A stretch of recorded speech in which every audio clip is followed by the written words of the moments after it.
तो अगर आप बिहार बोर्ड के स्टूडेंट हैं और इंटर का एग्ज़ाम 2025 में देना चाहते हैं, अगर आप हिंदी में जो ऑब्जेक्टिव 50 मार्क का पूछता है उसमें 50 में 50 लाना चाहते हैं, तो ये यहाँ पर रोज़ आपको 10 क्वेश्चन टॉपिक वाइज होता है। एक क्लास से 50 से 60 ऑब्जेक्टिव क्वेश्चन कराया जाता है। अगर आप सही में तैयारी बेहतर बनाना चाहते हैं बचे हुए दिनों में, तो ऑब्जेक्टिव क्वेश्चन रोज़ 10 आता है और उसको प्रैक्टिस करने के लिए PDF ही सॉल्यूशन के साथ मिल जाता है। तो चलिए हम स्टार्ट करते हैं। ओके, तो आज का जो टॉपिक है वो हम उठाए थे, जैसे कि उसने कहा था, जो 12th क्लास का है टॉपिक, उसने कहा था, जो चंद्रधर शर्मा गुलेडी के द्वारा, यह हिंदी का 12th क्लास है, VVI ऑब्जेक्टिव क्वेश्चन। आज का क्लास 7वां है। इसी में से उसने कहा था 6 क्लास हो गया है ऑब्जेक्टिव का, आज का क्लास 7वां है। यानी कि अगर 6 वीडियो नहीं देखे हैं उसने कहा था उसका ऑब्जेक्टिव, तो देख लीजिएगा, प्लेलिस्ट बना हुआ है। तो चलिए, पहला प्रश्न है कि सिख राइफल के जमादार लहना सिंह का नंबर क्या था। जो सिख राइफल के जमादार थे लहना सिंह, उनका नंबर क्या था? 77, 105, 1805 और 72। तो इसका राइट आंसर हो जाएगा, इसका राइट आंसर वो हो जाएगा ए, यानी कि हो जाएगा 77। ठीक, चलिए PDF में स्क्रीनशॉट मार लेते हैं ताकि आपको PDF मिले।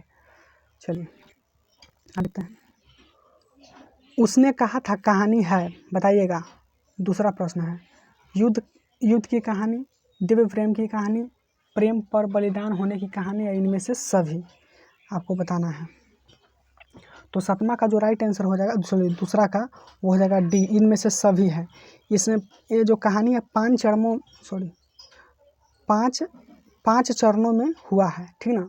उसमें युद्ध की भी कहानी है, दिव्य प्रेम की भी कहानी है, प्रेम में बलिदान होने की भी कहानी है, तीनों की कहानी है, इसलिए हम इनमें से सभी। चलिए तीसरा प्रश्न देखते हैं। सूबेदार हजारा सिंह के लड़के का नाम था बोधा सिंह, महासिंह, या किरत सिंह, या जगधारी सिंह। बताइए इसका राइट आंसर क्या हो जाएगा। तो तीसरा का जो राइट आंसर होगा वो होगा आपका बोधा सिंह। आंसर क्या हो जाएगा? ए हो जाएगा, आंसर ए। चलिए चौथा प्रश्न देखते हैं। चौथा प्रश्न आपके सामने है, वो ये है कि उसने कहा था कहानी किस शहर का चित्रण है? अमृत का, लुधियाना का, जयपुर का, लखनऊ का। चौथा का जो राइट आंसर हो जाएगा, चौथा का जो राइट आंसर हो जाएगा वो हो जाएगा ए, अमृतसर का। ठीक, आंसर ए। चलिए पांचवा प्रश्न देखते हैं।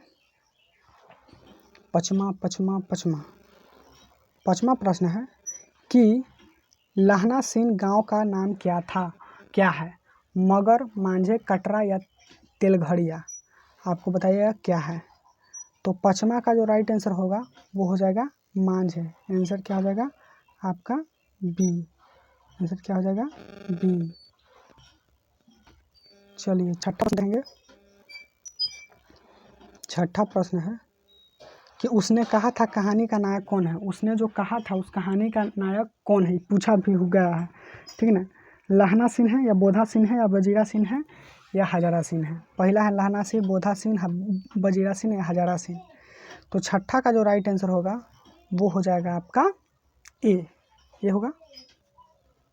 1 मिनट, उसने कहा था ये होगा, छठा का आंसर है लहना सिंह होगा ये। चलिए आगे चलते हैं।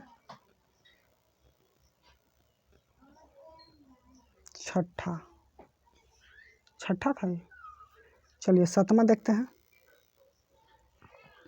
सातवां प्रश्न है कि भारतीय सिपाहियों को किसके साथ संघर्ष हुआ? फ्रांसीसी के साथ, तुर्की के साथ, अंग्रेजों के साथ, या जर्मनी के साथ।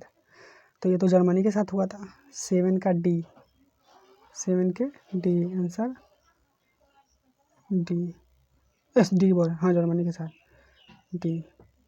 चलिए अगला प्रश्न देखते हैं। डी हो गया। अगला देखते हैं। निम्न में कौन सी रचना गुलेरी जी की नहीं है? 8वां, सुखमय जीवन, बुद्ध का कांटा, उसने कहा था, हारे को हरिनाम। बताइएगा 8वां का। तो 8वां का बी हो जाएगा, बुद्ध का कांटा जो है वो इनका नहीं है, बी। चलिए अब देखेंगे।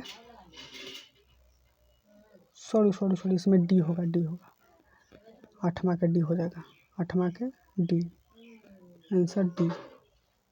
चलिए आगे देखेंगे।